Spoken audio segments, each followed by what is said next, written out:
Praise the Lord. அப்போஸ்தலர் 9ஆம் அதிகாரம் 36 முதல் 43 வரையுள்ள வசனங்கள். யோப்பா பட்டணத்தில் கிரேக்கு பாஷையிலே தொர்காள் என்று அர்த்தம் கொள்ளும் தபித்தாள் என்னும் பெயருடைய ஒரு சீஷி இருந்தாள். அவள் நற்கிரியைகளையும் தர்மங்களையும் மிகுதியாய் செய்து கொண்டு வந்தாள். அந்நாட்களில் அவள் வியாதிப்பட்டு மரணமடைந்தாள். அவளை குளிப்பாட்டி மேல் வீட்டிலே கிடத்தி வைத்தார்கள்.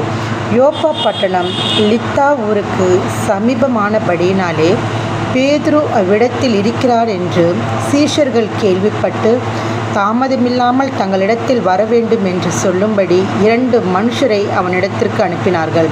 பேதுரு எழுந்து அவர்களுடனே கூட போனான். அவன் போய் சேர்ந்த பொழுது அவர்கள் அவனை மேல் வீட்டுக்கு அழைத்து கொண்டு போனார்கள். அப்பொழுது விதவைகள் எல்லாரும் அழுது தொர்காள் தங்களுடனே கூட இருக்கையில் செய்திருந்த அங்கிகளையும் வஸ்திரங்களையும் காண்பித்து அவனை சூழ்ந்து நின்றார்கள். பேதுரு எல்லாரையும் வெளியே போக செய்து முழங்காற்படியிட்டு ஜெபம் பண்ணி பிரேதத்தின் புறமாய் திரும்பி தபித்தாலே எழுந்திரு என்றான். அப்பொழுது அவள் தன் கண்களை திறந்து பேதுருவை பார்த்து உட்கார்ந்தாள். அவன் அவளுக்கு கை கொடுத்து அவளை எழுந்திருக்க பண்ணி பரிசுத்தவான்களையும் விதவைகளையும் அழைத்து அவளை உயிருள்ளவளாக அவர்கள் முன் நிறுத்தினான்.